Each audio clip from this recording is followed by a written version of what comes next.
Welcome. I'm Greg Wood here for the Comfy Blog, and I'm sitting today with my friend and colleague, Matt DeMichele. And Matt recently has been studying and become a practitioner of something called clearing. And today we're going to find out what exactly that is. I've talked to Matt about it. I know it's something that you're very excited about. It is. So why don't we just start off by, if you would, just explain what clearing is. Sure. Maybe where it comes from. Well, first, thanks for having me. I really appreciate the opportunity to be here. Yes, I have begun certifying and training in something called clearing. Clearing has a kind of complex definition and an interesting history. The founder of clearing is an American psychologist by the name of Charles Berner. And back in the 1950s, this man kind of rubbed elbows with L. Ron Hubbard, which many of you are probably familiar, is the founder of Dianetics, which later branched off into Scientology. Talking a little bit about Dianetics, the purpose of Dianetics initially was to work with individuals to get them from coming from a place of what is referred to as reactive mind. And reactive mind is a place that most of us, in fact, I would wager to say that 90 to 95% of us come from when it comes to operating in our day-to-day lives. So, just so I'm clear, and and viewers might be wondering too, because it was the first question that popped into my head about, when I hear the name L. Ron Hubbard, I definitely think of Scientology, and I know that you distinguish between Dianetics and Scientology. And can you just talk about that just for a minute? What the distinction is? Sure. Yeah. First and foremost, I'm not a follower of Scientology. I'm not someone who has done a thorough studying of Dianetics, so I'll clarify that piece of it. Clearing as a body of work branched off from Dianetics. It's no longer associated with that. Charles Berner, parted ways with L. Ron Hubbard, and it has the same effect in that you're trying to actually work with people known as clearees. These are individuals that would be considered clients in a scenario or in a clinical situation, and it's an effort to try and work with them to clear out stuff from the mind. So at a really basic level, it could be as simple as trying to clear out someone who has a stuck relationship, someone who has had unspoken communication, safe to either a deceased person or to someone that they no longer are in present communication with. And in other areas, clearing can be really beneficial in trying to take some of those thoughts that are in our head, maybe around a particular project or a life goal that we're trying to create, starting your own business, something as simple as trying to prepare for your 2010 tax return, 2009 tax return. And it really takes those kind of non-dimensional thoughts and things that are swimming around in our head and adds some three-dimension to them. And the way in which clearing does this is there's a variety of processes or projects that the clearer, which would be me, would actually take you as a clearee through to better assist and to give solid dimension to those thoughts. Yeah. So that's kind of a little bit about clearing. Okay.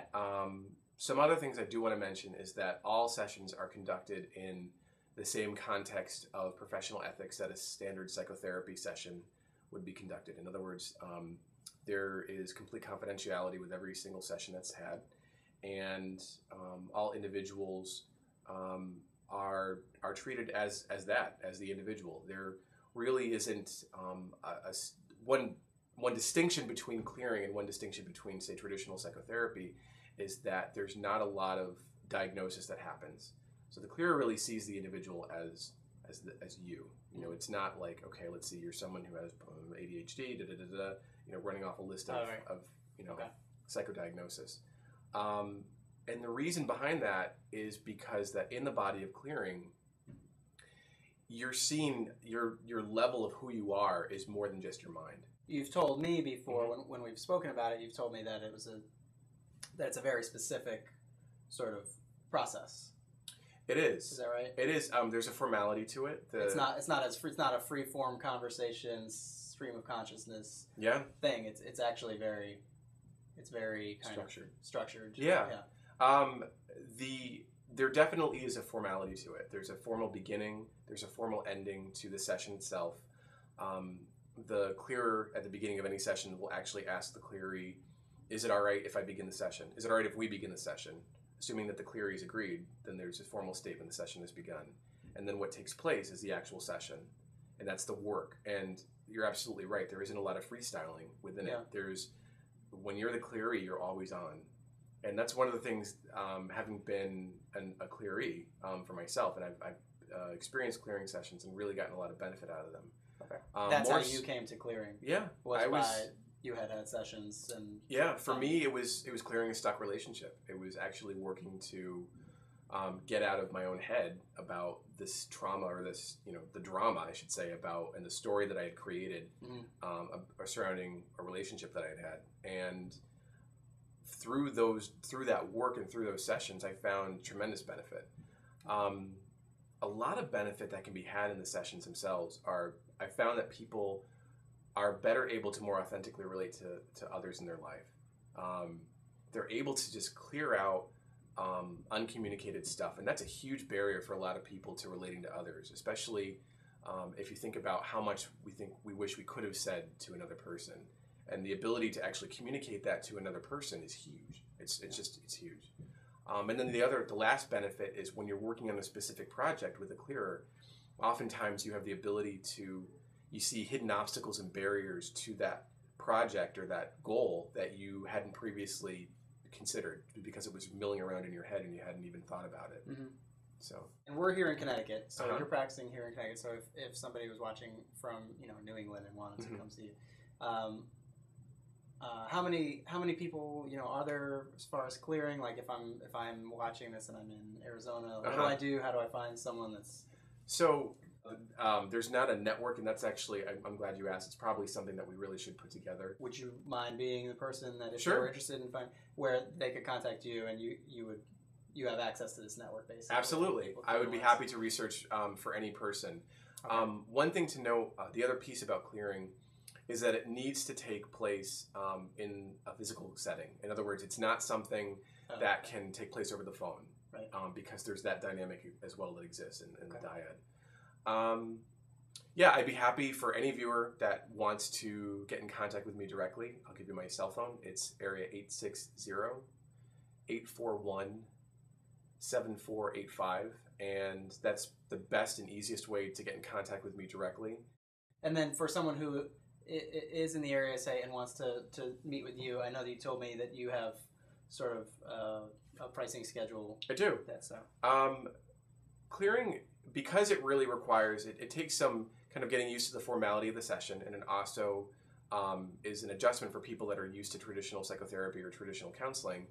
My personal offer for anyone that wishes to try this as work is I'm offering the first 5 sessions to be free. And those sessions lengths usually vary from an hour to an hour and a half. And the reason I'm doing that is because I would want any individual that wanted to pursue it to have the opportunity to actually to feel into the work and feel if it works for them. And then after the 5th session, I do a sliding scale, and we can talk more in depth about that. Okay, so 5 sessions for free. For free. Yeah, that's an incredible amount of your time. So that's a great deal for people to check out. Mm-hmm. And okay. So again, it's shadowandtrees.com. Is my website. Is the website. Yep. And info@shadowandtrees.com to contact you by email. Mm-hmm. And then your cell phone number again, just one more time. Sure. It's area 860-841-7485. Okay. And we're talking to Matt DeMichele today, and your last name is spelled? Spelled DeMichele. It's like DeMichele with 1 L, but it's pronounced DeMichele. Okay. All right. Great. So thanks a lot for being Thanks, Greg. Here on the Comfy blog today. Yeah, it was great. And I hope that anybody interested in finding out more about clearing will contact you. And thanks for staying tuned to the Comfy blog, and we'll see you soon. Stay comfy.